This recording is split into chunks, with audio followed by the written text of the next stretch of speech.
आज हम बात कर रहे हैं उस मुद्दे की जिस पर पूरी दुनिया की नजरें टिकी हुई है। ईरान और अमेरिका के बीच संभावित नई न्यूक्लियर डील।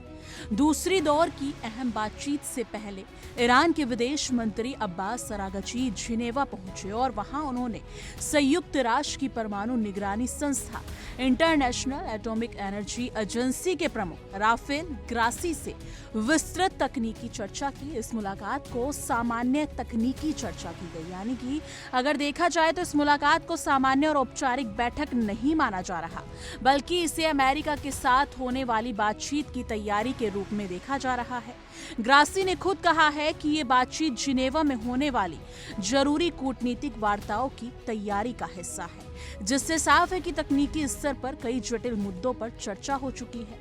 ईरान का लगातार दावा करना कि उसका परमाणु कार्यक्रम पूरी तरह शक्तिपूर्ण उद्देश्य के लिए है, लेकिन अंतर्राष्ट्रीय समुदाय की चर्चा इस बात को लेकर है कि ईरान 60% शुद्धता तक यूरेनियम संवर्धन कर रहा है।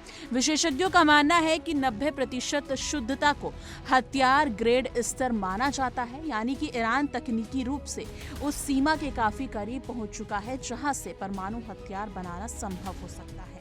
यही वजह है कि अमेरिका ने सख्त रुख अपनाने हुए कहा है कि ईरान को किसी भी कीमत पर यूरेनियम संवर्धन की अनुमति नहीं दी जा सकती। यानी कि ये बयान खासतौर पर राष्ट्रपति डोनाल्ड ट्रंप के दौर में बेहद स्पष्ट रूप से सामने आया था, जब अमेरिका ने 2015 की ऐतिहासिक परमाणु संधि से खुद को अलग कर लिया था। वो समझौता बराक ओबामा प्रशासन के दौरान हुआ था, जिसका उद्देश्य ईरान के परमाणु कार्यक्रम को सीमित करना और बदले में उस पर लगे आर्थिक प्रतिबंधों को कम करना था। अब स्थिति ये है कि IAEA कई महीनों से ईरान से जानकारी मांग रहा है कि जून में हुए कथित इजरायली अमेरिकी हमलों के बाद उसके 440 किलोग्राम हाईली एनरिच्ड यूरेनियम का क्या हुआ। इसके साथ ही एजेंसी चाहती है कि उसे दोबारा पूर्ण निरीक्षण की अनुमति दी जाए, खासकर उन 3 प्रमुख परमाणु स्थलों पर जिन्हें रणनीतिक रूप से बेहद अहम माना जाता है, नतांज, फोर्डो और इफ्तहान। ये वो स्थान है जहां ईरान का संवर्धन कार्यक्रम केंद्रित रहा है और चीन पर पहले भी अंतर्राष्ट्रीय निगरानी और हमलों की खबरें सामने आती रही हैं। यदि ईरान इन स्थलों पर पारदर्शिता निरीक्षण की अनुमति देता है तो ये विश्वास बहाली की दिशा में बड़ा कदम होगा, लेकिन यदि वो टाल मटोल करता है तो संदेह और गहराएगा। ईरान के उप विदेश मंत्री माजिद तख्त खाची ने हाल ही में कहा कि अमेरिका को ये साबित करना होगा कि वो वास्तव में समझौता करना चाहता है। उन्होंने साफ चेतावनी भी दी है कि युद्ध किसी के हित में नहीं होगा। उनके बयान से संकेत मिलता है कि ईरान बातचीत के दरवाजे बंद नहीं कर रहा है, लेकिन वो दबाव की राजनीति को स्वीकार करने के मूड में भी नहीं है। ओमान में हुई अप्रत्यक्ष बातचीत ये दिखाया गया है कि दोनों देश सीधे टकराव से बचना चाहते हैं और कूटनीतिक रास्ता खुला रखना चाहते हैं। हालांकि असली चुनौती भरोसे की कमी है, क्योंकि पिछले समझौते से अमेरिका के हटने के बाद ईरान को ये डर है कि भविष्य में कोई भी प्रशासन शर्तें बदल सकता है। अब सवाल ये है कि क्या एक नई डील संभव है? अगर हाँ, तो उसकी शर्तें क्या होंगी? ईरान चाहता है कि उस पर लगे आर्थिक प्रतिबंध हटाए जाए, तेल निर्यात को छूट मिले और उसकी अर्थव्यवस्था को राहत मिले।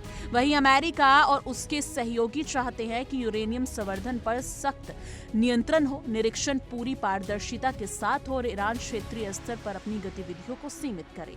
यानी दोनों पक्ष अपनी अपनी प्राथमिकता के साथ टेबल पर बैठे हैं और समझौते का रास्ता तभी निकलेगा जब बीच का कोई व्यवहारिक समाधान निकले।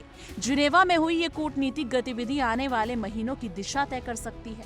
यदि बातचीत सफल होती है तो मध्य पूर्व में तनाव कम हो सकता है, वैश्विक तेल बाजार स्थिर हो सकते हैं और परमाणु प्रसार के खतरे को टाला जा सकता है। लेकिन अगर ये प्रयास विफल होता है तो प्रतिबंध और सख्त हो सकते हैं, क्षेत्रीय तनाव बढ़ सकता है और सैन्य टकराव का खतरा भी गहरा सकता है। इसलिए दुनिया की नजर अब अमेरिका और ईरान की इस नई कूटनीति पहल पर है। आने वाले दिनों में ये साफ होगा कि क्या ये सिर्फ एक असफल वार्ता साबित होगी या फिर एक नए समझौते की शुरुआत। ये तो वक्त ही बताएगा कि आने वाले दिनों में ईरान और अमेरिका के बीच क्या कुछ होने वाला है, या फिर जंग और सुलग सकती है, या फिर यहीं पर पूर्ण विराम लगेगा। अब देखना होगा कि दोनों तरफ से नेताओं के क्या कुछ बयान सामने आते हैं, लेकिन इस मुद्दे पर आपकी क्या कुछ राय है? कमेंट सेक्शन में अपनी राय जरूर साझा कीजिएगा। देखिए इंडिया डेली 24/7 अब आपके स्मार्ट टीवी पर। इंडिया डेली मौजूद है सभी डिजिटल प्लेटफॉर्म पर लाइव और लगातार। इंडिया डेली 24/7 हर दिन राष्ट्र को समर्पित।